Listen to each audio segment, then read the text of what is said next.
That's kind of conversation between the soul. That's conversation between the soul and the mind.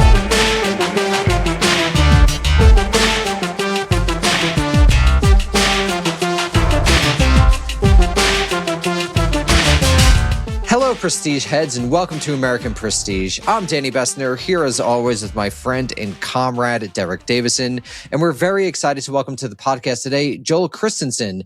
Joel's the Provost and Senior Vice President for Academic Affairs and a Professor of Classics at the CUNY Graduate Center in New York, and he's the author of many books, including the recently released Why Odysseus, Survivor, Scoundrel, Anti-hero, and we've invited Joel to talk about Christopher Nolan's The Odyssey. But before we do, Joel, did you know our age of bronze is over?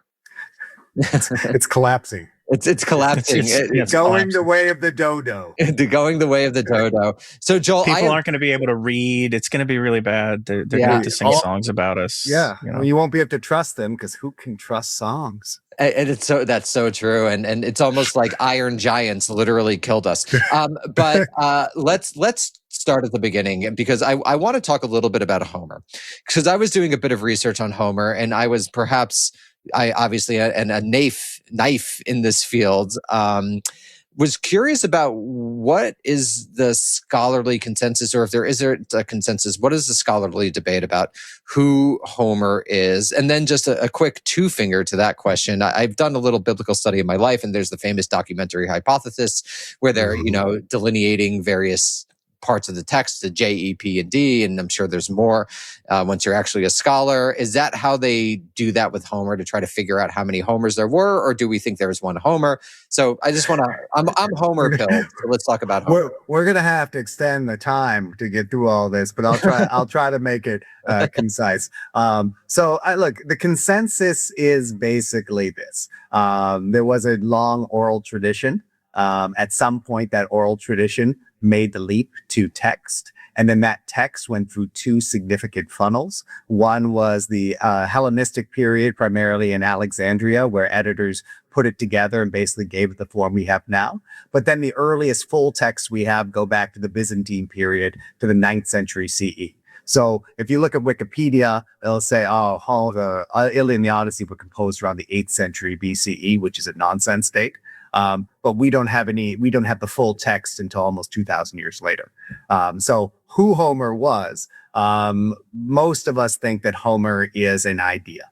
And the big debate, or the current debate in Homeric studies, is whether or not Homer means the tradition, so the long oral tradition, or the last person who helped make that tradition into a text, and then put an imprint on it that made it different. And so the big weight in the pendulum in Homeric studies now is whether or not you think the genius of Homer comes from that long tradition and the many voices that contributed to it, or is really due to a compiler or last compiler who reshaped it, like Circe turning men into pigs in that last step. I'm firmly in the oral tradition and the multitude of voices made it what it is camp. But the difference is far less significant than it used to be. So you alluded to biblical studies, and I think that's an important one, because Homeric studies and biblical studies really come together at two crucial points in history.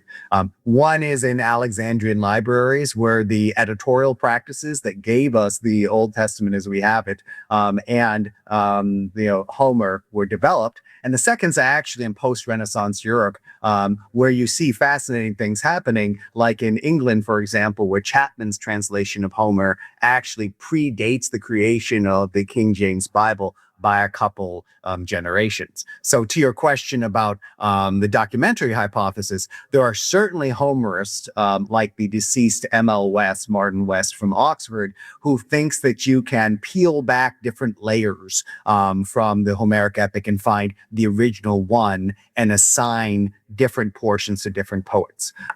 I think that doesn't work at all because it developed in an oral tradition over time. You're naturally going to find different layers, and searching for an original core makes sense for the Bible because there are let's say, theological, metaphysical, religious motivations there. But for Homer, at some point, it made the leap from episodes and smaller performances into these monumental epics that people have accepted as unified for 2,700 years. And so I think that that story of the Iliad and the Odyssey over time is more important than scholars sitting around trying to find this false creation that actually doesn't explain the brilliance, the impact, and the enduring appeal of the epics we do have. So I think related to that, there's a question about the cycle of stories, traditions, poems told about the Trojan War outside of the two Homeric epics, right? The Iliad and the Odyssey tell particular parts of that story, but there are chunks that are left out, right? The Iliad famously ends with the return of Hector and the funeral games. And then you pick up with Odysseus on the way home in the Odyssey. And in the meantime, the city's fallen, Achilles, like they yada yada over the best parts of the story, in a sense, if you only read the two, if you only read the two big epics. And so there's these other traditions, and some people fill in the blanks with the Aeneid, but that's much later. So there's obviously something else being like going on here. How much do we know about the other stories that were part of this cycle? You guys are homing in on all the pain points for Homers today, right? So I'm going to start out with the thing I say frequently online that pisses people off, and that's that the epic cycle is a product of scholarly fiction, right? But I'll nuance that for you. So what you're referring to, Derek, is the thing called the epic cycle, and it's told most fully by an author named Proclus. Probably comes from about the 2nd century CE. And the idea that he presents is that there are about 9 epics or so that tell the full story of the Trojan War from its inception, which is the Kypria, which we have a fragment of, ending with Odysseus's return home. And this idea that there was like a full cycle telling all the stories makes sense only from a literary and literate perspective. And you start to see it earlier. So Aristotle in the Poetics refers to cyclic poems, but he doesn't refer to an epic cycle. What he's referring to is that there were literally hundreds of different epics that were sung in the archaic period. We have epics about Heracles, about Oedipus, about his sons. We have multiple epics about the foundation of the universe. We have epic parody. We have epic language being used for metaphysical poetry by Empedocles.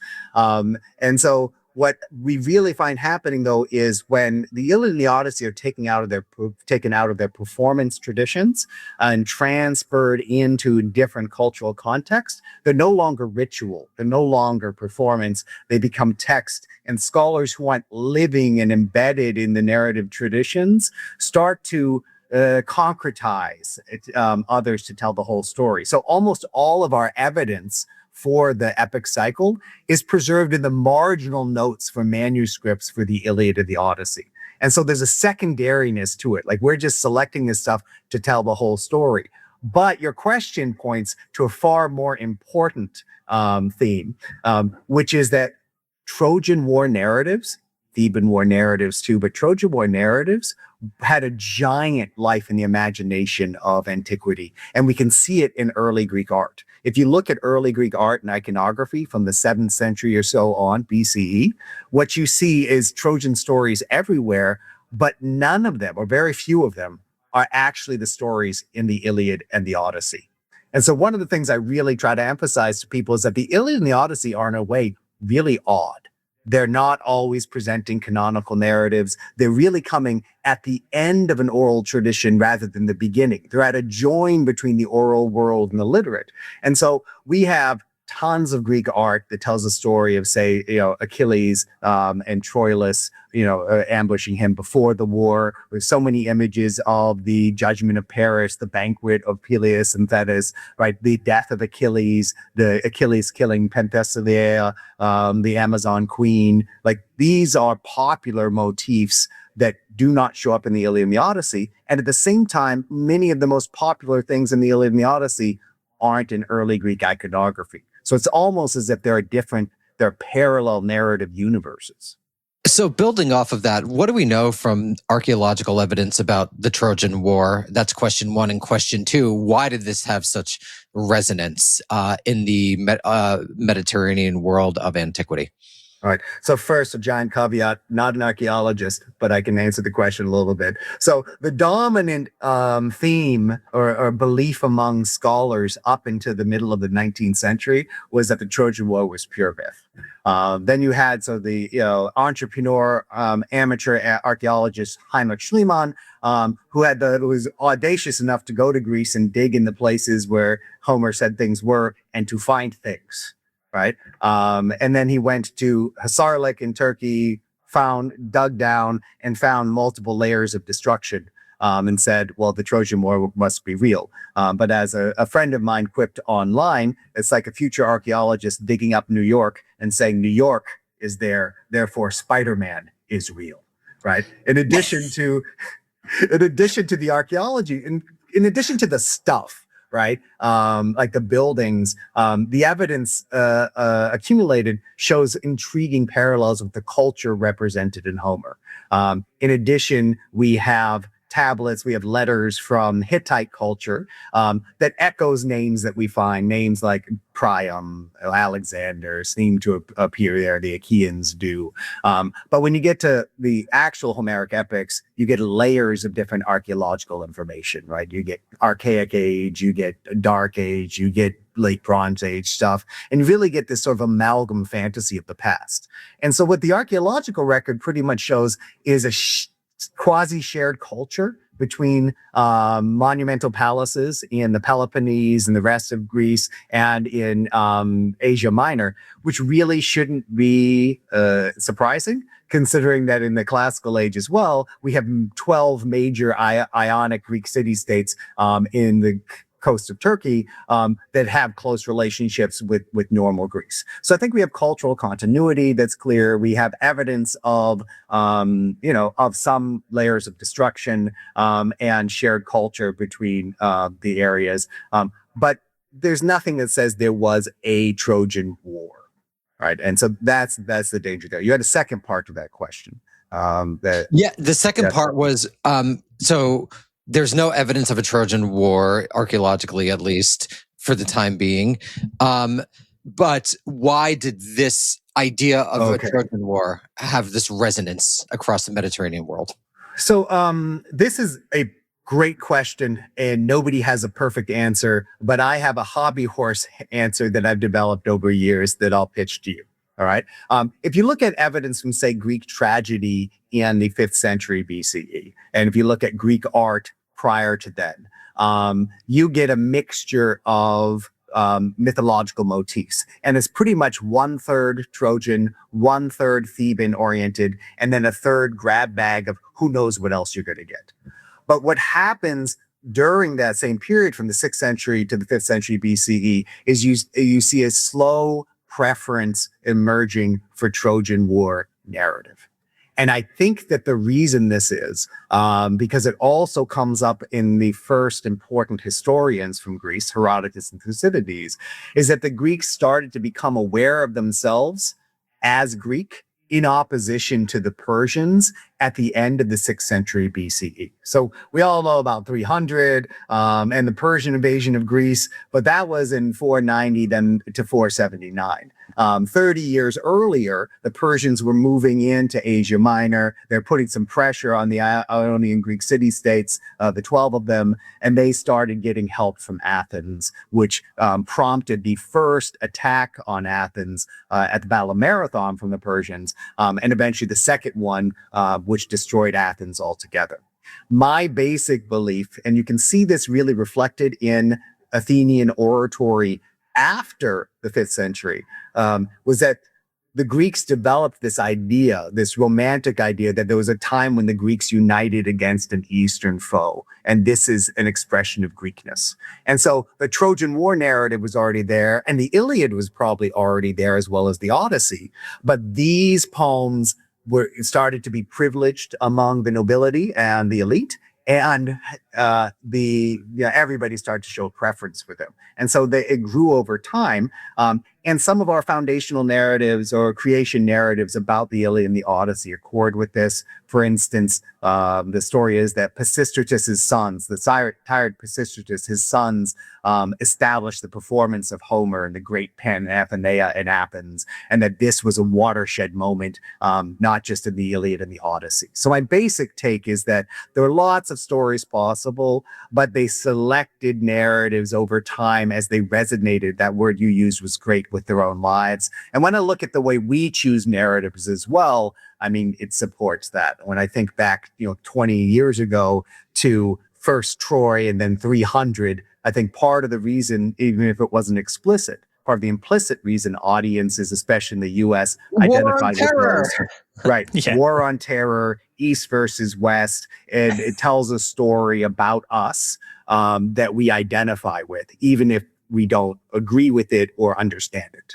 Yeah, and you could actually trace, just very quickly, Derek, I'm coming out with a book called Imperialist Realism. You could actually, that's a very nice duology you put there. If you could very clearly trace the differences between Troy and the Odyssey. The Odyssey is much more skeptical about this type of violence than Troy was, which I think reflects this thing I call imperialist realism.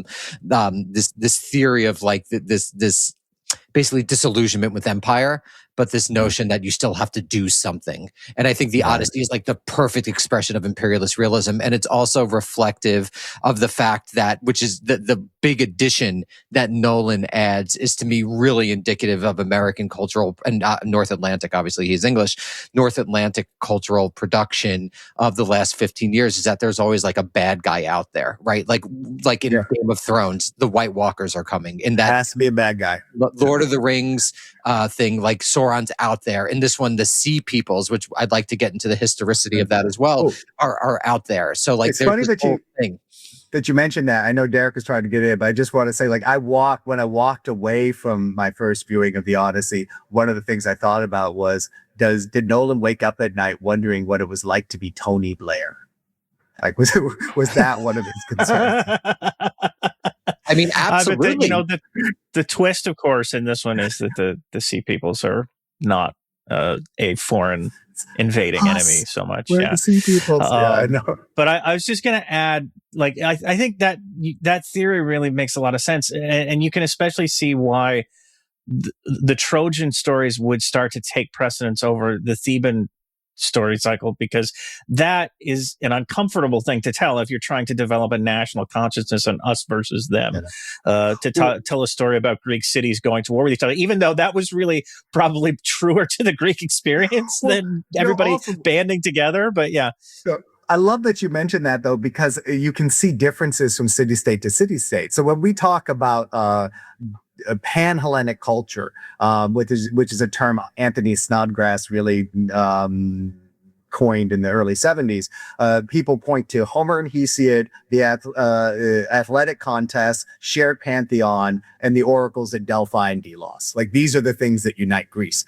But when you look at Theban narratives on the Athenian stage in Athens, there are two things going on. Froma Zeitlin, who used to teach at Princeton, has said Thebes is the other city for Athens. It's like we use science fiction or comic books to explore our own fantasies and problems. The Athenians use Thebes, but they also use it because they're their competitor and neighbor. Like, Thebes to Athens is like from Providence to Boston, right? They're really close, and they're in an uneven rivalry culturally for a lot of that period. So I'm curious about what is the earliest epigraphic evidence that we have for the Odyssey and the Iliad? If there are these two big periods of redaction, one around the Library of Alexandria, or not the library, the Alexandria, the city in Egypt, I presume, and then the one in the 9th century in the late Roman Byzantine Empire. What is the earliest evidence that we have? Or is everything sort of filtered through these two great redactions? I mean, it's pretty much filtered there. We don't have any textual proof prior to the Alexandrian period. We have people talking about Homer a lot. We have Plato talking about the Iliad and the Odyssey and naming episodes in it. We have, poets prior to Pindar complaining about Homer. So, the idea of Homer is there, but it's pretty clear that it's not until Aristotle in the 4th century that only the Iliad and the Odyssey are assigned to Homer. Homer also used to represent just epic writ large, plus Homeric hymns and other narratives. So let's get into the movies, and so there's a lot to get into. And so on one hand, every interpretation of a classic story is going to obviously have reflections of its moment, and it should, in order to make these things speak to people in wildly different contexts than antiquity. But one of the things that I think has been going around a lot is how Nolan imposed this Christian narrative, this notion of guilt and tragic guilt. I would even argue a specifically liberal, small L, narrative about this feeling of guilt for what you had to get done. Again, in this book, Imperialist Realism, I argue that is a constitutive element of liberalism, is that you do what needs to be done and you feel bad about it. And that is like basically the Odysseus story as presented by Nolan. But can we talk a little bit about sort of the differences between like what the original texts present, sort of the virtues in the text, and how Odysseus in the text acts and reacts versus the presentation of Nolan? And I'd also just like to get your general thoughts about the film itself. Yeah, so I'll start with a comment and then go to the Odyssey. In the first week after the release of the movie, I think we saw a lot of boosterism of it by critics. But just over the past few days, you're starting to see the translators, Daniel Mendelsohn and Emily Wilson, sort of turning a little more critical, especially around this very issue you're mentioning, which is what kind of hero it is, right? Wilson has complained that Nolan's Odysseus isn't complicated enough. And Daniel's taking a bit, I think, of a heel turn on Twitter. If you follow him right now, it's an amazing transformation. But if you go back to the Odyssey, the thing that's really challenging about trying to level its Odysseus against Nolan's is how frequently inscrutable Odysseus can be, right? Famously, Bruno Schnell in his book, The Discovery of the Mind, which came out before World War II, argued that Homeric heroes don't have any interiority, that it's impossible for Homeric poetry to express character and thought and depth because of its style, but also because he thought people hadn't developed full sense of themselves yet at this point. I'm saying this because I don't believe any of it's true. I think that Homeric poetry depicts complicated people differently. And so the notion of guilt, Christian guilt as is presented by Nolan, does have some antecedents in ancient culture. Hesiod in the Works and Days writes pretty clearly that if you harm another person, you harm yourself. We get, by the time of Plato's Apology and a little later, Socrates saying that it's worse to commit injustice than to suffer it. And the Odysseus we find in Homer, I think, is often misread by Homerists because they don't listen to the beginning of the Odyssey. And so if you'll permit me, I'll just give you a quick story to illustrate it, right? Beginning of the Odyssey is really weird because it doesn't mention the chief features that Nolan does. It doesn't mention Penelope, Telemachus, or the suitors in the home. There's nothing about that. It mentions being after the sack of Troy, Odysseus' men dying, and them dying because of their own recklessness. And the phrase for the recklessness, sphasin tastaliasin, is really critical because a slightly different version of that phrase shows up when Zeus appears just 20 lines later. And the Odyssey starts out famously by not looking at Odysseus at all. We don't see him until book 5. He's not mentioned for 20 lines, but Zeus is looking down on Aegisthus, who killed Agamemnon and Clytemnestra and has also just gotten murdered by Orestes. And he says, mortals are always blaming the gods for their suffering when they make their fate worse than it had to be because of their own recklessness. Repeating that phrase from the beginning. In an oral performance context, repeating phrases like that close together is saying, wake up, listen, this is what our poem is about. And so I think that the audiences are invited to think about the entire narrative from the perspective of determinism versus human agency. What do the gods make us do, and where is our choice? And this is why Odysseus tells his own story, books 9 through 12. I think what's going on there is he's trying to trace out his own responsibility to figure out. And so we'll get to guilt there. I want to get to guilt because it's important. But he's trying to trace out how he's at fault for his own suffering. And there's an amazing moment there. You asked earlier about Trojan War myth in general and the cycle. The earliest images we have that accord with the Odyssey, and they're really popular, are of Odysseus blinding the Cyclops. We have dozens of them. The iconography is the same, making me confident to say that when you have an image in Etruscan Italy and in Corinth that is similar, it's probably really ancient by 100 years behind that, right? So this is the most famous scene about Odysseus. But when we see that scene in the Odyssey, it is marked by 3 moments where Odysseus tells the story himself and says he shouldn't have done something. First, his men tell him not to go into the island at all because they already have food. They don't need to go into Cyclops' cave. Second, once they're in the cave and they got their arms filled with goats and cheese, his men say, let's get out of here. And Odysseus strangely says, no, I want to stay and ask for a guest gift, which is completely inappropriate because he broke into the guy's house. Right? This is not the way xenia or hospitality works. And then as they escape, Odysseus has to use 3 tricks. First, the no man trick, then getting the guy drunk, then the sheep thing. They get out, they're safe, they're ready to go in the ship, and he starts to taunt the Cyclops, and he names himself, right? He says, I am Odysseus, son of Laertes, Ithaca is my home, which is essentially like doxing yourself, right? He basically just Now gave him the social security number. He curses him to Poseidon. Right. Is like, and so it's crucial, though, that when we get to book 11 and the prophecy of Tiresias makes it clear that if he had not blinded the Cyclops and divulged his name, they would have gotten home to Ithaca right away. His men never would have ended up on the island where they ate the cattle of the sun, and the suitors never would have came to Ithaca because they don't show up in Ithaca until year 17. Odysseus blinds the Cyclops in year 12. All right. And so this is an embedded tale in the Odyssey that does the exact work that the opening of the Odyssey asks us to do, which is to trace out Odysseus's responsibility for his own suffering so he can reclaim his agency to go home. And I think this is the most fundamental question of the Odyssey, other than the end, which we can talk about when we talk about the end of Nolan's movie. And the word for being blamed in Greek is aitios, right? And we have this word in like etiology, right? You're looking for the cause of something.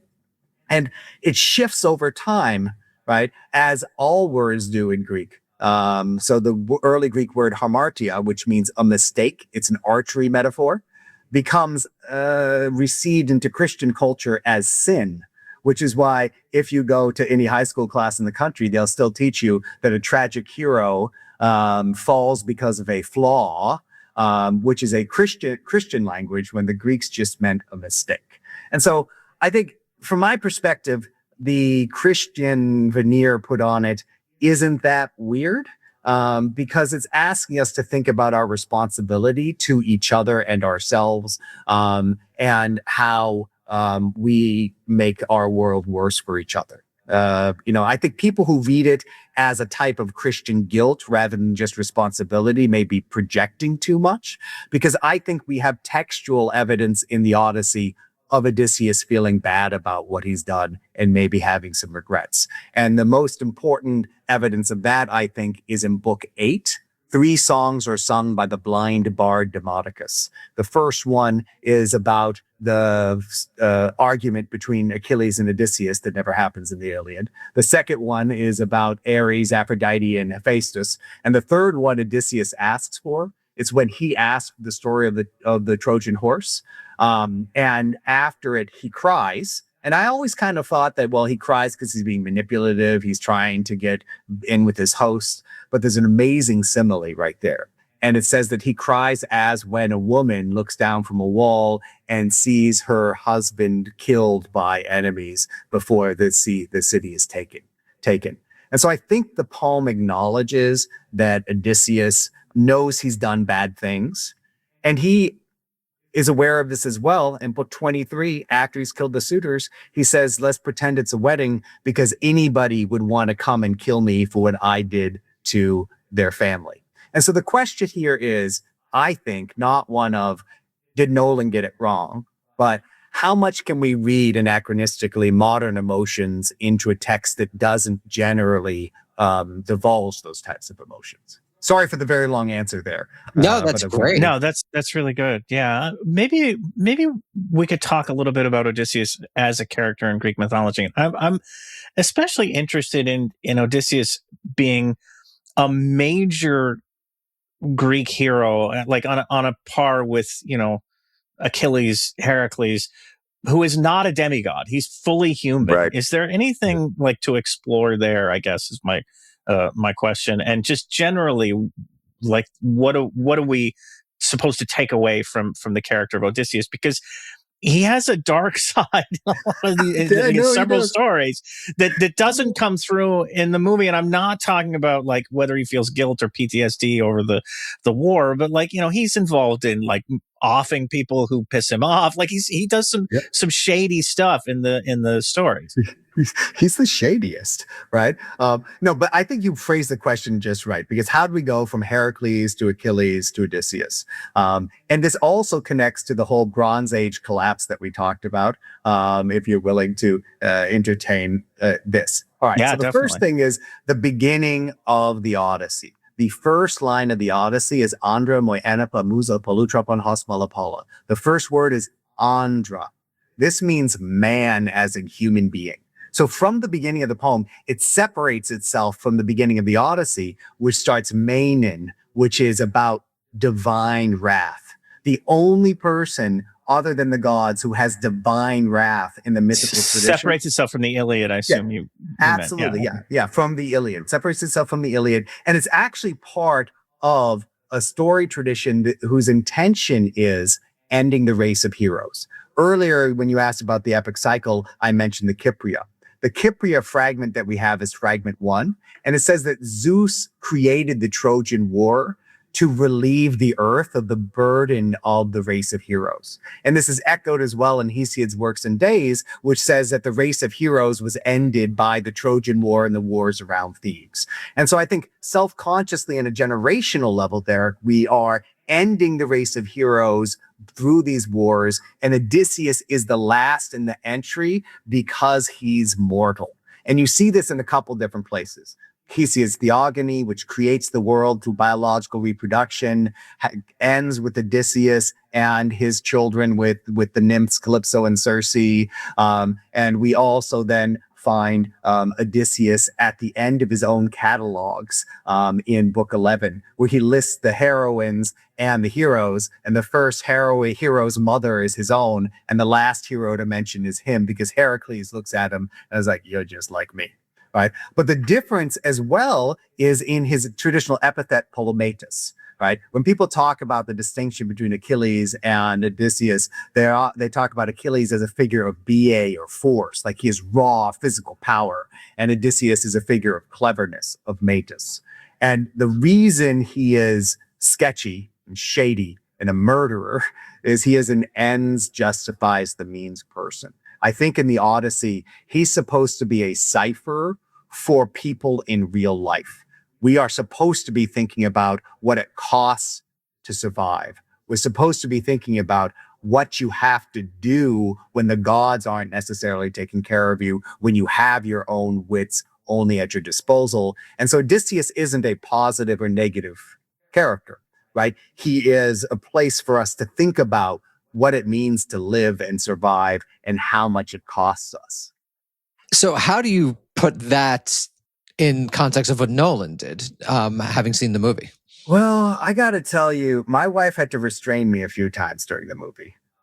She kept saying, shh, right? And then afterwards, like my first response was, that was kind of shitty. I spent some time thinking about it afterwards, and I went back to what you said earlier, Danny, which is this.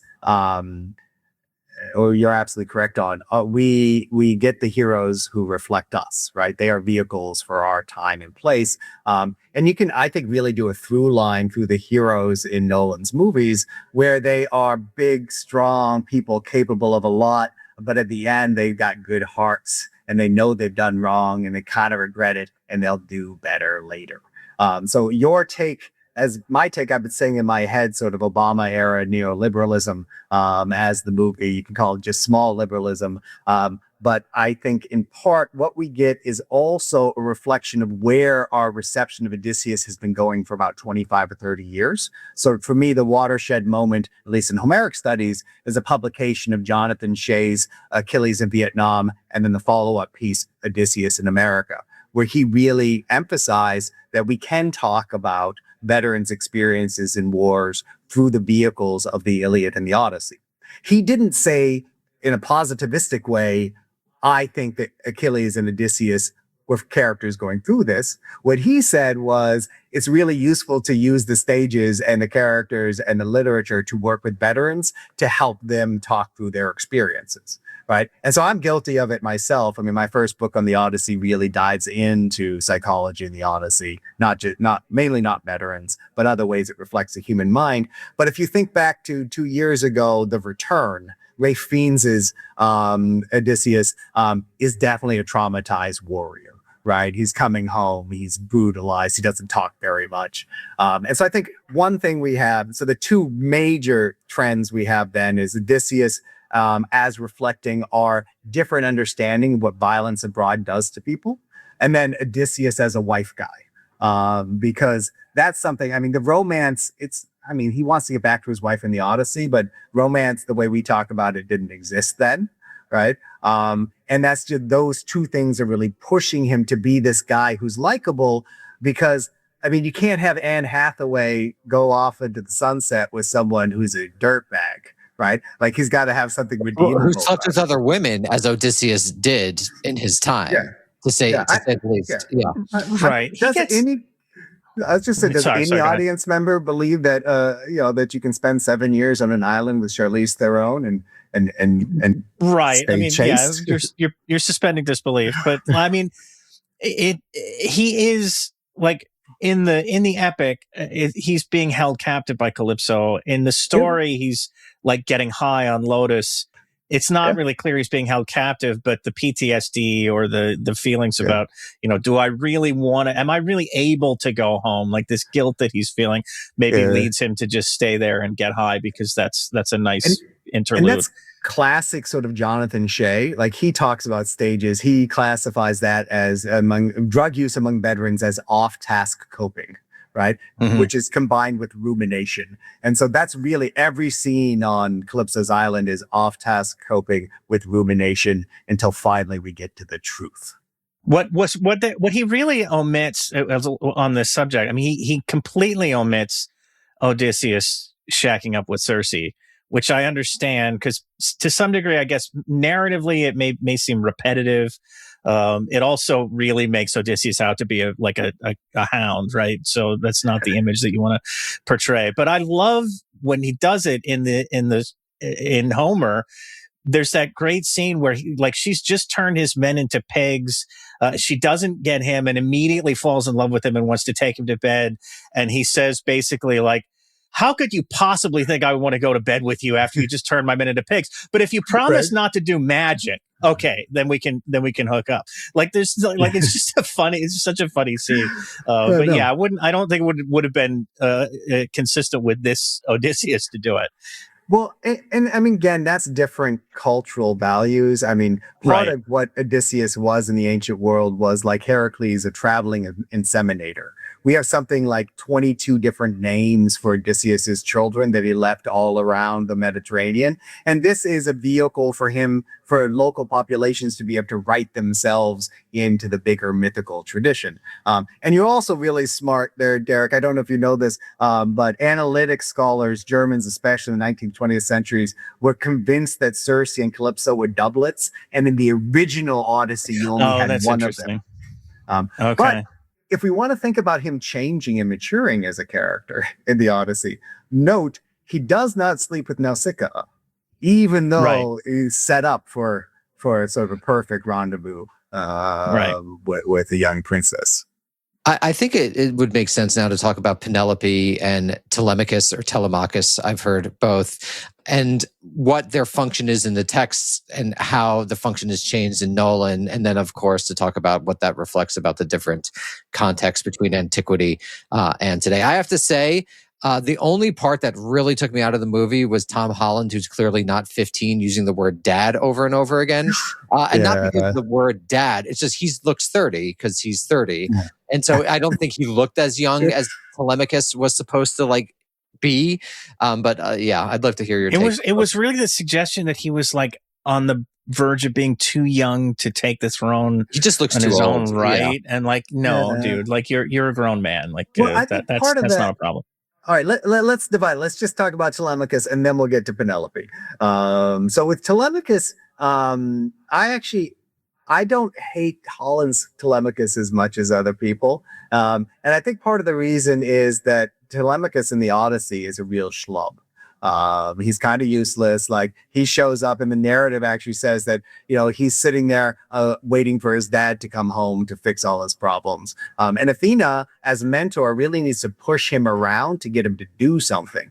So that's one thing. And Telemachus is such a boring character that when I wrote my first book on Homer, Beginner's Guide with my friend Elton, we actually basically rock, paper, scissors to see who had to write about Telemachus.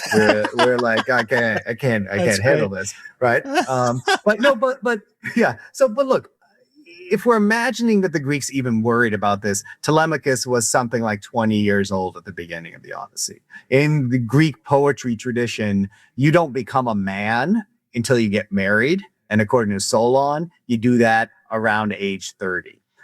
Telemachus is on the edge there. And there are actually funny ancient scholars who write about it, who say that Telemachus's problem is he didn't have a man in the household, and he doesn't know how to be a man because he only had enslaved people and women around him. And so I just think Telemachus in the Odyssey doesn't have that much to do. And so they gave it to Holland. They give him a little more to do. And I actually think he's okay. The problem is less that Holland sucks as Telemachus, which I don't think he does, and that the script is underwhelming, right? And a movie where the images are amazing, where so much has been done to make it lifelike and visual, where CGI was used to such a limited extent. The script goes from being like banal filler to epigrams like the gods help those who help themselves. So like, really? Like, this is what we're doing? And so, yeah, it's weird. And then you add like the scene in the temple at Pylos where they're about to get murdered and they murder in a temple. That's some Game of Thrones stuff that, again, is weird. And I'm not quite sure why it's there. So Telemachus he's okay, but it just points to the fact that he's kind of useless anyway. It's I would compare, like, if you want a generous reading of Holland as Telemachus, I would look at whoever plays Telemachus in The Return and see how much worse it can be. So, what about Penelope? How is she portrayed in the book? I mean, and this gets into giant questions of gender in antiquity, and also what is marriage in antiquity? What does that actually mean? What are the bonds that people are supposed to have had in this moment? So, yeah, I'd love to hear all about it.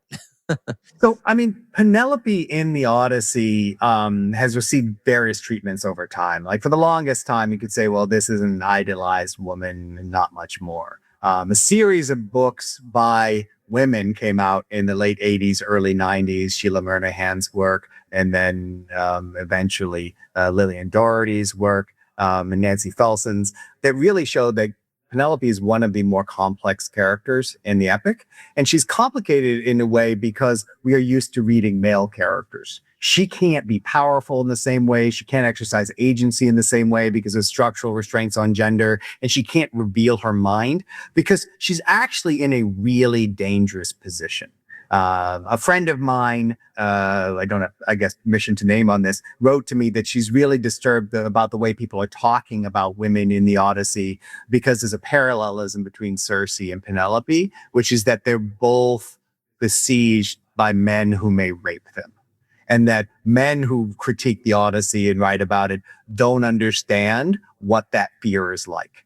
And so I think that there's a real strong argument to be about positionality and identity in interpreting the Iliad. And when you get to Penelope, she has brilliantly played the only hand she has to extend her time in Ithaca, to delay the suitors, and to preserve her son's inheritance with a place for her husband. And so when I teach the Odyssey, the game we always play is, when does Penelope know it's Odysseus? And how does that change how you interpret her character and the epic? Because it's not at all clear, right? And so, she is one of the smartest characters in the epic. And the epic itself tells you that she is a match to Odysseus. The most disappointing thing about the Homeric Odyssey is that as soon as they get into bed together, she disappears. And Penelope doesn't exist at all in book 24, except when Agamemnon talks about her when he's a ghost. And he's like, yeah, Penelope is awesome, but because my wife sucks so much, everyone's always going to suspect women.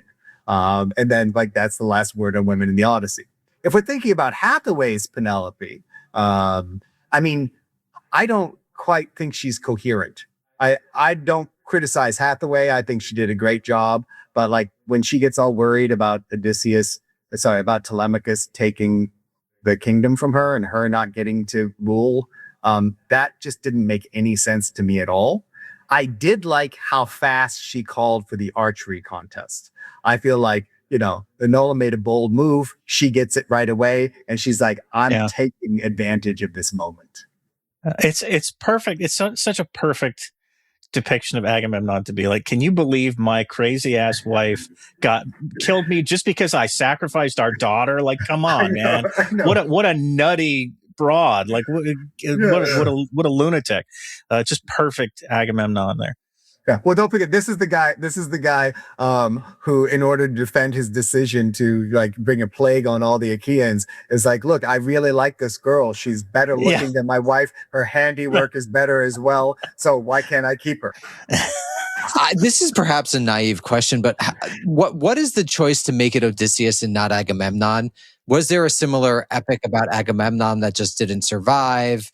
I guess Achilles is the focus of the Iliad, but why is it Odysseus? He's bumped off as soon as he gets home. So, there's not much story to tell. So I think the story's about his son. There is a cycle of these stories about Orestes. What we hear is that there were a series of poems called the Nostoi, so the homecomings, and so there were epics about Agamemnon.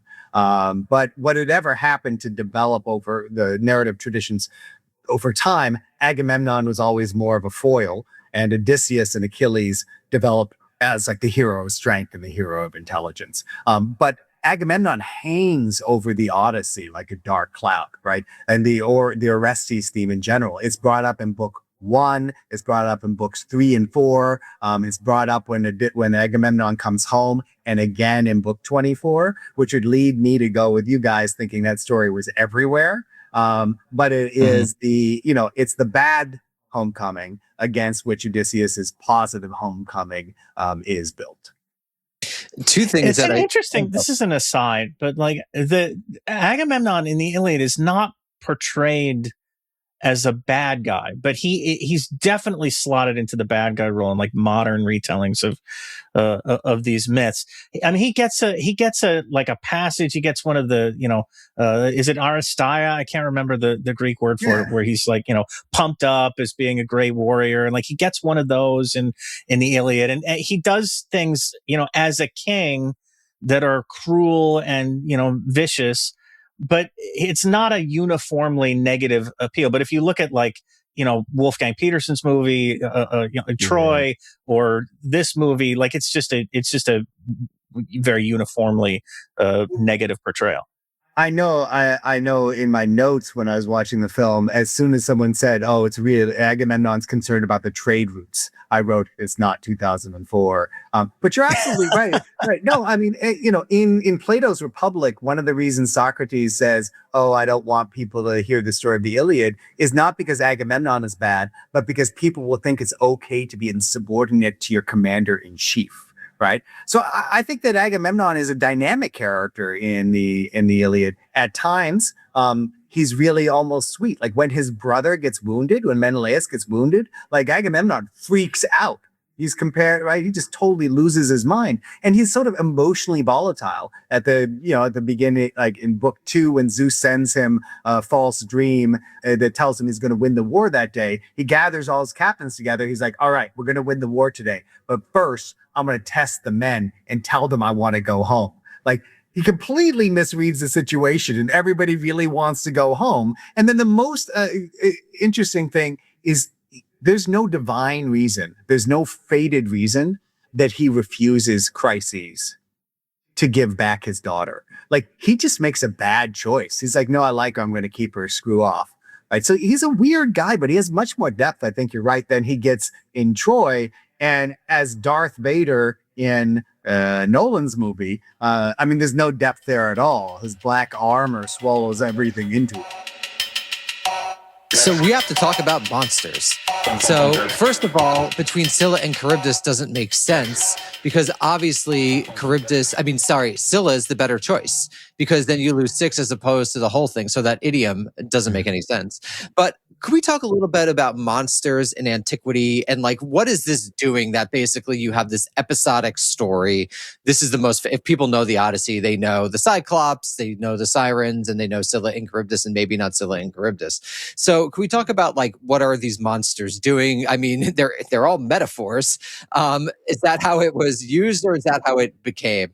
Well, how can we know this? But the basic way, like, again, if I were teaching a myth course, the story I usually give you is in the Theogony, each generation of children that's born is kind of worse than the last. And what you get are monsters near the end. Right. I usually use this as a joke against younger siblings as well. As an older sibling, I like to push that one out there. But within this is the multiple functions monsters have. So they exist in part for the gods and heroes to fight to make the world safer for people. Right. That's at the beginning. They're there to be fought, to have the field cleared so we can have cities.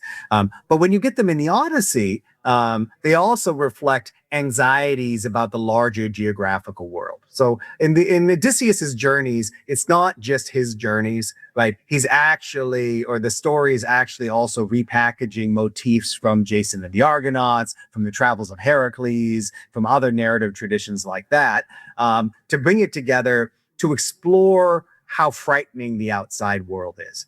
Outside of the city, outside of Greek civilization, there are things that are frightening and you need heroes or gods to fight, right? So that's there. But note in the Odyssey, the monsters only exist in Odysseus's story, right? They're embedded in the narrative he tells, one step removed from reality, as if they're already part of a legendary tradition. The one exception, of course, being that the narrator says that the Cyclopes exists before he introduces the Phaeacians.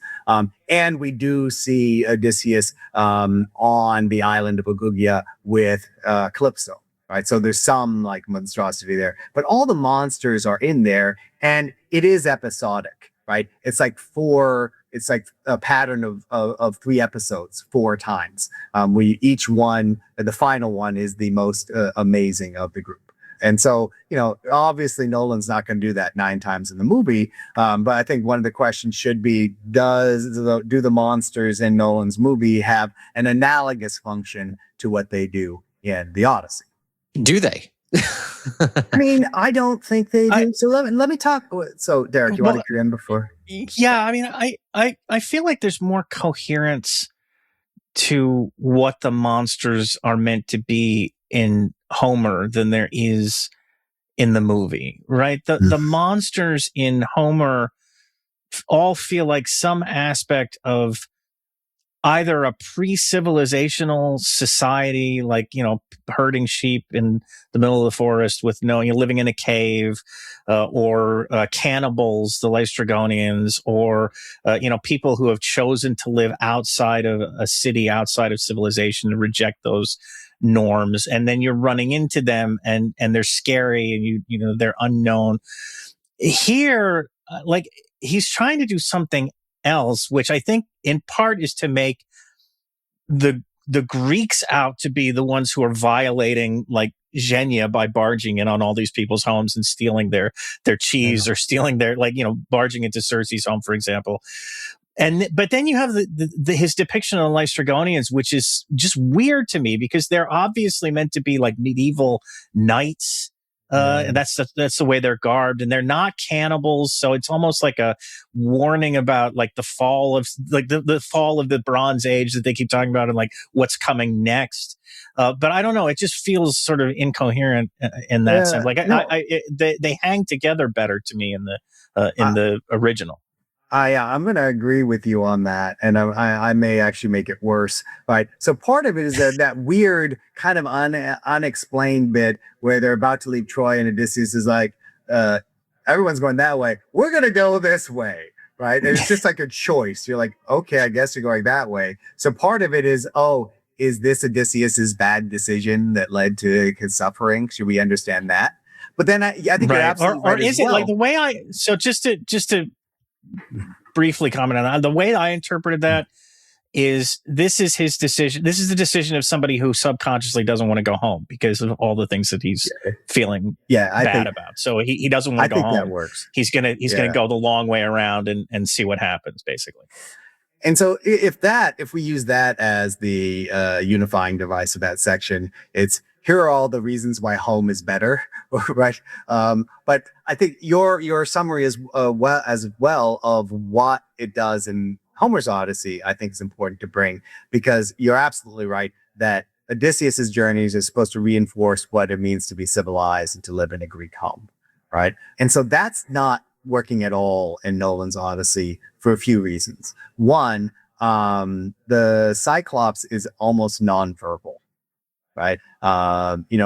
People in the 20th century, especially critiques of Western civilization using the Odyssey as a representation of it, have seen Odysseus as a proto-settler colonialist in that passage. Right. Because he looks at the Cyclops's island and he complains that it's not being used as a proper harbor. He says, well, these people don't have assemblies and laws and they just live together. They live and each give the laws to their own families. But when he gets to the Cyclops, he can have a conversation with him, and he is like a quasi-human being.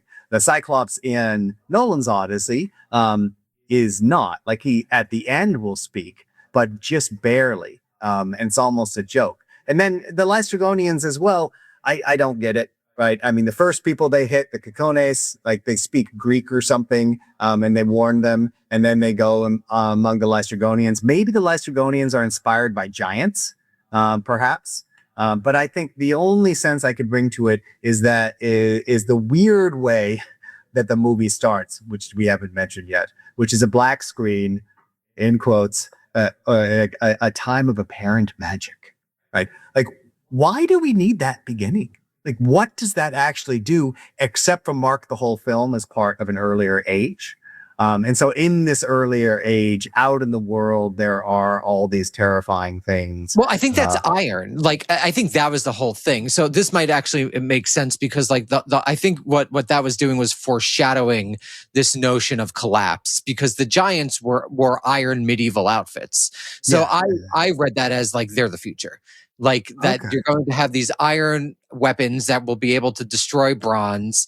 And so Odysseus is the last, kind of like you were saying at the beginning, it's like the end of a cycle as opposed to the beginning of Western civilization. So I think in some sense, that's what he was trying to do with that giant. They just came in and annihilated them because their weapons were made of better materials and they were bigger and theoretically had more nutrition. I think that's what he was trying to do there, because they're like shining in this medieval armor. That was my read on that one. Yeah, I clearly still haven't figured that part out yet. I think part of it is, hey, let's pick some of the scenes that are famous because you can't have the Odyssey without them. I mean, my wife is still upset that there was no Man episode. She's like, that's the only thing I remember from the Odyssey. Why I feel cheated. And then, Circe, Sirens, Cyclops are the three big ones, Underworld Trip. And then to go back to your original question about Scylla and Charybdis, I was really disoriented by the scene because the whole point is supposed to be right next to each other and you have to choose one.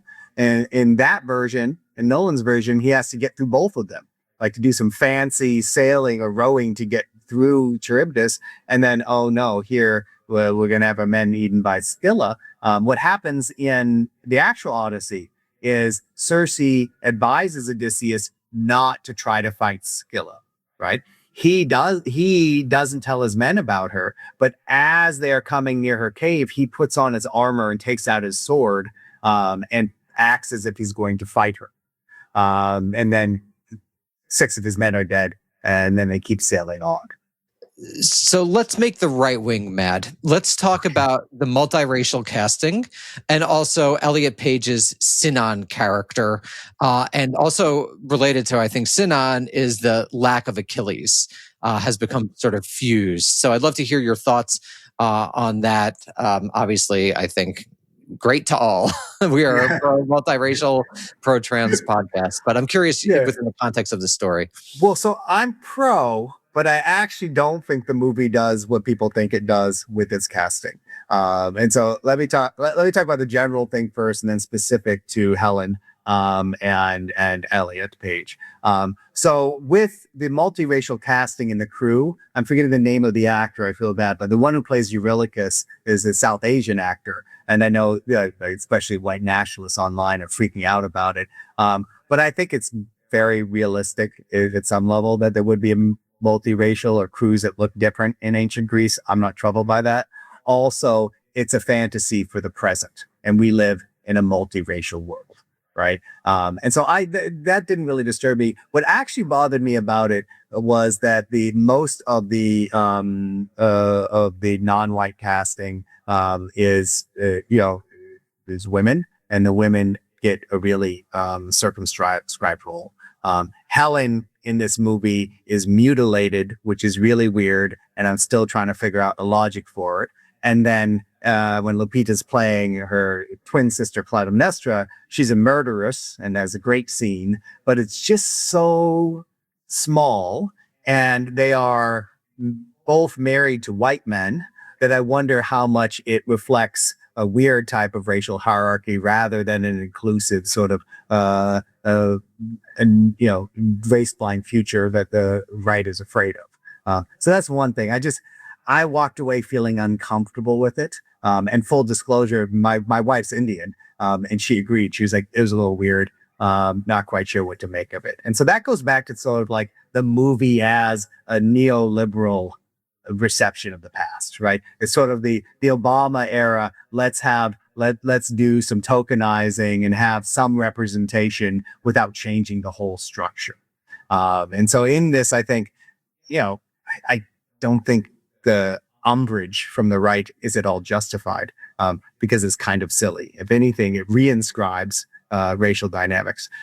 Elliot Page's as Sinon was amazing, right? I mean, again, is that a character in the book, or is that invented? No, that's so. No, he's like, he's definitely Sinon's from the Aeneid, right? Right. In fact, in everything, the good half of the movie is not in the Odyssey, right? I mean, it's being drawn from other stuff. So the character of Sinon, I mean, what it did, the performance was amazing, but the narrative arc is in part trying to show Odysseus's complicated character, because it starts out with the whole lot drawing, the lottery, in order to draw his soldiers to go to war, which is so Odysseus is a leader who cares about his people, who wants to give them options. And Simon becomes someone who goes to war because Antinous' family paid for his family to survive, and so he went to war instead. And Odysseus tricks Simon. So this is one of Odysseus's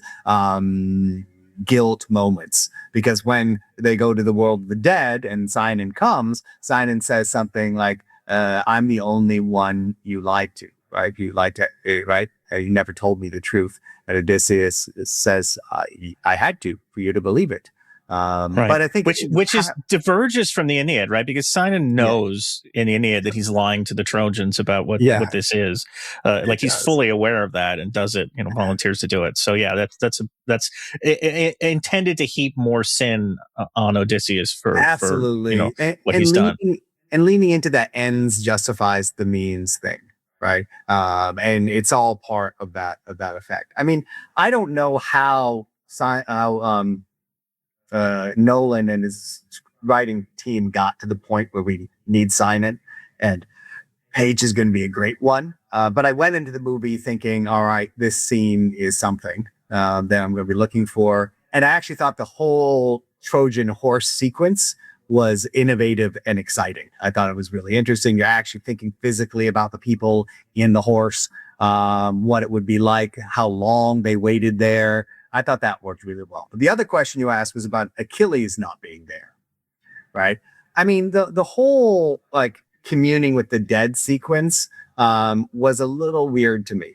I mean, I think in the end it was ended up being something more like The Walking Dead, right? Where it was just like all the dead are chasing them away, and it was gory. And I think they don't always get it right where the dead have to eat the blood to speak, so that was pretty good.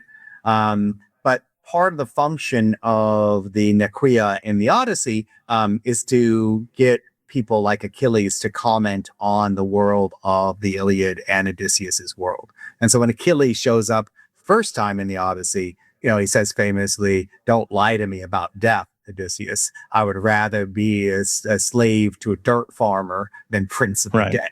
And it's just crucial for attacking the entire notion of epic glory, of undermining it and uplifting the importance of homecoming, which then gets us to the end of Nolan's Odyssey, which isn't about homecoming at all. Yeah, let's talk about the suitors. Yeah, sorry. Yeah, I don't think Achilles. If you haven't told Achilles' story leading up to that in the Iliad and I don't think that scene would pay off in the way that it does in the Odyssey, perhaps. Like in the epics. So I can understand leaving him out, but you're right. I mean, it does like leave a hole there in terms of like what the scene is trying to convey. Well, if anything, I'll say that the line that Damon delivers about how it was like 10 years of rage unleashed in the city in one night might do a little of that work for us. Yeah. But the absence of Achilles is interesting. Yeah, so just I think two more things. First, let's talk about the suitors, and then let's end on the sea peoples. So what do you think of the portrayal of the suitors? Pattinson as Antinous. What do you think? Well, I think Derek, or maybe it was Derek earlier, who already anticipated it. I mean, they're just or maybe it was you. The movie needs straight up villains, right? And that's what we get. Now, in Homeric scholarship, there's a little divide, not much. I'm probably a little bit of an outlier in thinking that the poem intends for us to think the suitors have a point, and that it individuates them and gives multiple characters and ends with the families debating whether or not they should pursue Odysseus for the murder. And so I wanted less cartoonish villains. And there were moments like in the beginning, I thought, all right, Pattinson's going to be more complex. In that scene where he's trying to romance Penelope a little bit and convince her that he might be a good option, it almost seems like he's genuine, but then it just turns more and more into the Joker as the movie goes on. And I think that for me, it's a tremendous moral failure of the movie, because if you don't give the suitors any legitimate reason to be there, then you can't question whether or not Odysseus is extreme in his vengeance. And that to me it's a real loss. And it actually leans into for me to your reading about the movie as being sort of a Western apologetic for our wars in a certain way. One other thing before we get to the Sea Peoples and the our collapsing Bronze Age and all of that, which is the part that really took me out of the movie, but we'll get to that. Can we talk about the depictions of the gods, not just in this movie, but in other Greek contemporary tellings of Greek myth, and the tendency to need to write them out of the story by and large? Like Zeus in this becomes lightning, basically. Poseidon is the roiling sea. Athena, I mean, people are sort of divided on this, and maybe he intended it that way. I don't think Athena is actually in this movie. I think he's hallucinating the priestess that they killed, and having guilt-ridden, psychology sessions with her. And the reason I think that is because all of the other supernatural things that happen to him on this journey, everybody else experiences them too. They experience the Cyclops, they experience the giants, they experience Circe turning everybody into pigs, they experience the dead, the dead coming, to meet them. But Athena is just Odysseus. He's the only one who ever sees her.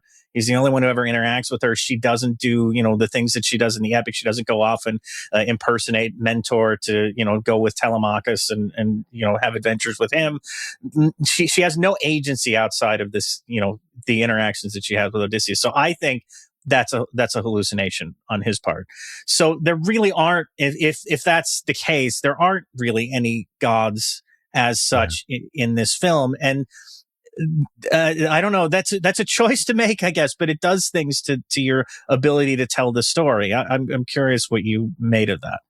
I mean, I went in expecting it already, because I don't know how you do like a mass market film that depicts the gods that people won't think is silly. I think it's cheesy when it is done. It's always cheesy. Yeah, I think that's right. Maybe the better version of it that's been done or the most successful in recent years is a Netflix show, Chaos. Even there, it's a little campy. And so I think part of it is that it's not part of our narrative structures, and it would be really hard to do. That said, I think that the shorthand in the movie is a little inconsistent, and you do lose significant themes. I would have liked to have seen an Athena as mentor figure. I agree with you that Zendaya is Athena as conscience, right? And this is sort of like, there's some tendency of gods to be sort of analyzed. Like in the Iliad, Athena's first appearance is when she keeps Achilles from killing Agamemnon, or Aphrodite appears in book 3 as Helen's lust, convincing her to sleep with Paris. And so those internal dialogues externalized into gods.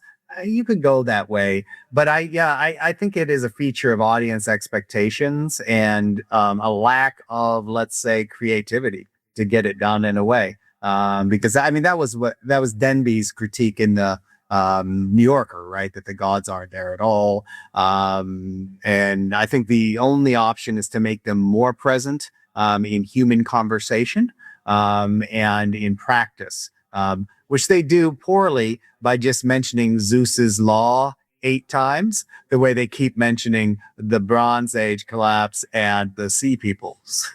So I think that brings us naturally. We've already put you through the ringer, and thank you so much for doing this. But let's bring it to this final question, which is actually one I would love to get all the details on that you're willing to give, which is like, who are the White Walkers? I mean, who are the sea? and what is like my understanding is that we still don't know really who they are. There's the Plishtim in the Bible, right? They're generally looked at as the Philistines. They're generally looked at as the sea peoples. But like, what do we know in the scholarship? And then what do you think about Nolan adding this as sort of like this climate change metaphor thing, which a lot of movies, I mean, this is obviously why zombie movies have become so popular. There's just like slow moving climate change metaphor that I think a lot of movies have had in the last 10 years. So historical scholarship on the sea peoples, what do you think of Nolan's adding? And then we'll wrap it up.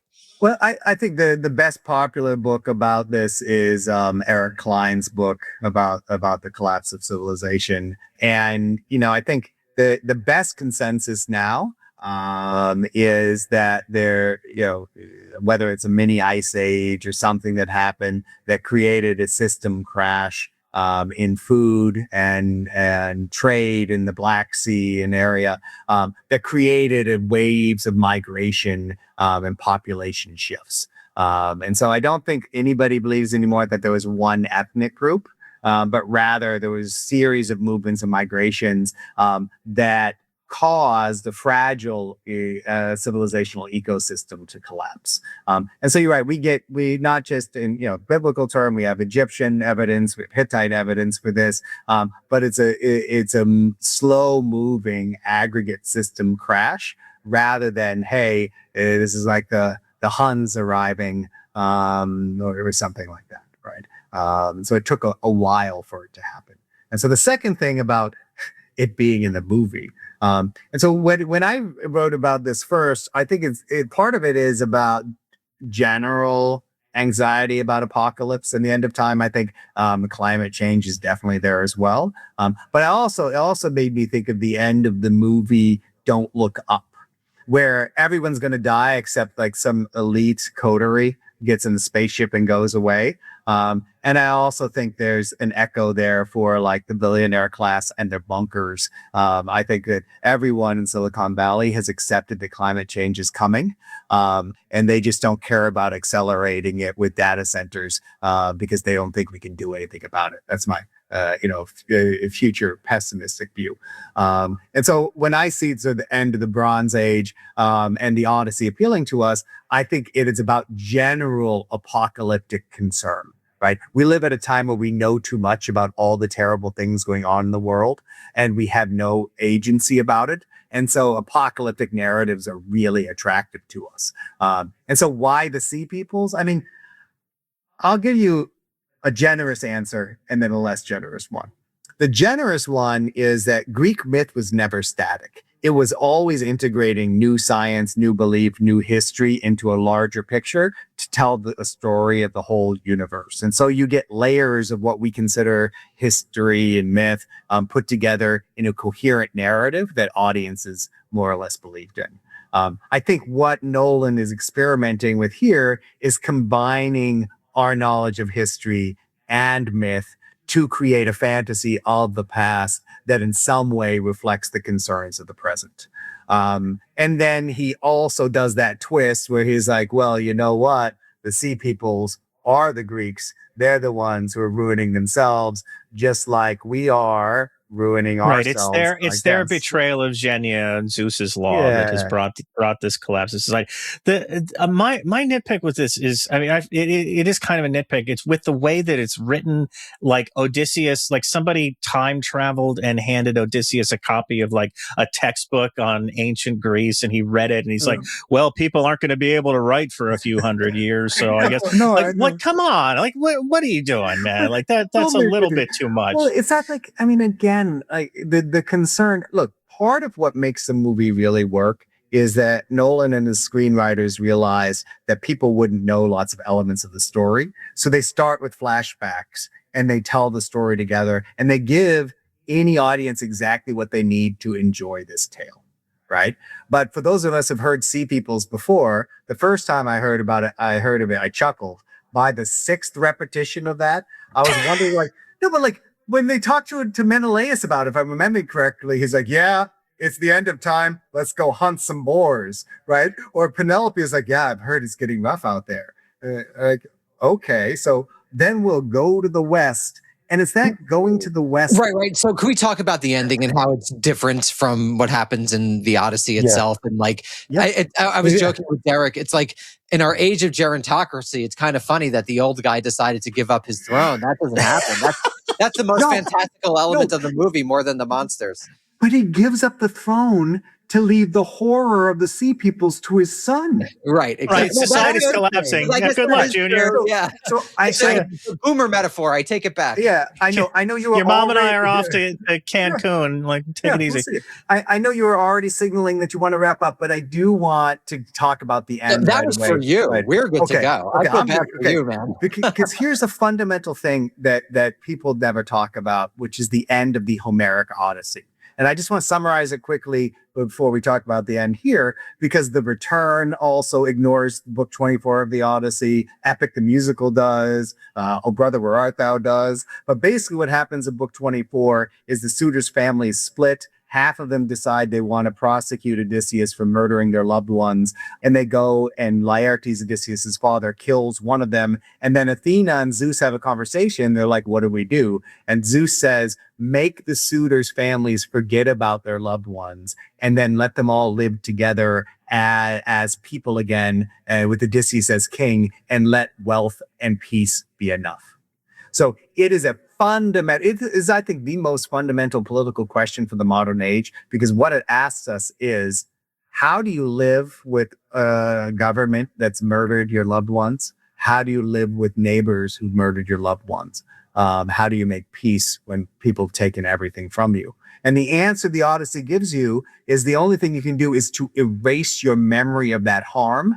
And while the Odyssey also says that the things you suffer define who you are, the whole point of Odysseus's scar is a metaphor, right? What you go through in life, your losses, your suffering is your identity. So the end of the Odyssey gives us this political tale, which is the only option you have to survive is to give up who you are, give up your identity and assimilate to like the power structure, right? Yeah, you become nobody, literally. Absolutely. The other side of that, though, is that Athena says this and then goes, epic's over, and then we're done, right? Which is, in Greek tragedy, a deus ex machina, which is supposed to trigger us and say, actually, there was no human solution to these problems. We need to go back to the beginning and rethink it because shit's a lot more complicated than you think it is, right? And so the ending of the Odyssey unnerves people. Every time I ask people that read the Odyssey and then I tell them that's how it ends, they're like, wait, are you sure? And it's so controversial that ancient editors going back to the 2nd century BCE were like, we're not quite sure if this is part of the Odyssey, right? I want to put that aside. It's absolutely part of the Odyssey. So when I got to the end of Nolan's Odyssey, there are two things that fundamentally confuse me. One, Odysseus showing mercy to the suitors. In the epic, he murders everyone. In fact, I would be here telling you it's a brilliant movie if Nolan had let Damon kill all the kneeling men, because that would have actually been a trauma return narrative. That would have been an end of civilization narrative. Instead, he gets to come back and be a good king. Oh, I'll show you mercy. And then he's also law abiding. He's like, well, I killed some people in my home, so I need to go into exile now, and I'll sail into the West. And what I'm not sure about in the sailing of the West and what I want you guys to explain to me is as follows. Is this supposed to be like a calc for Western civilization? We screwed up here. We're going to keep going west and find a new place. Is it supposed to be sort of a fantasy? It's the end of time, but we boomers are going to go out and enjoy a little fun before we go. Or am I being too generous in proposing that it's supposed to be a comic ending that jars us into the same sort of aporia or pathlessness that the end of the Odyssey does? Are we supposed to see this and think it's ridiculous and go back and then think about the rest of the story? I don't think it's supposed to be ridiculous. The movie doesn't No, have I think enough it's of a supposed sense to of be a humor. fantasy. I think it's a Yeah. it's his fantasy of the gerontocrats like finally saying, okay, we've messed this up enough, like time for us to shove off and going and leaving it to the next generation. Like I really think that's the message. Right, because Telemachus has more of an arc than Odysseus. I mean, the movie begins with him and and ends with him ruling. So yeah, I tend to agree with Derek. And I think there's also just this thing in North Atlantic culture to always look for the next frontier. I mean, that's why I think like Musk and Bezos are trying to go to space. There's this notion that you always need to, I mean, very much in American culture that, you know, the man is made on the frontier and through exploration. And I think it's that. We can let them go to Mars. I mean, they should know enough science to know we can't survive there. Right? Just go. Like this is So yeah. do you guys do you guys know Neil Stephenson's novel Seven Eves? I've never read it. Right. No. So like it's a post-apocalyptic novel. The moon explodes, Earth becomes uninhabitable, and people go to space. And they create a social network called Facebook, which is hysterical. But a guy on Facebook convinced them that since we're in space, we don't need legs anymore. And this is our solution to our protein problem. So we should all cut off our legs and eat them. And then the rest of humanity almost collapses because the same group is like, you know what? Our plan of building space stations around the Earth until the Earth is habitable again is done. So it's dumb. So let's go to Mars instead. And they all, like a bunch of them, leave and go to Mars and are never heard from again. Generally, Stevenson's stuff is a little too Silicon Valley pro to me, but that part. Well, it's kind of like the metaverse. I mean, nobody has legs in the metaverse. I'm still in the metaverse. I'm the only one there. I'm running around Snoop Dogg's home. I thought it didn't exist anymore. So. American prestige in the metaverse. Yeah, we put all our money into the metaverse and NFTs. So for those subscribers, people listening, please spread it around. Please give us more money. In downtown Manhattan, there's an NFT museum that's closed. Yes. And every time I run by it, I'm just like, that vacant sign is the most perfect like message ever. You don't need an editorial. Postmodernism in an image. But Joel, thank you so much for joining us. We really appreciated it. I learned a ton and would love to have you back again. Thank you so much.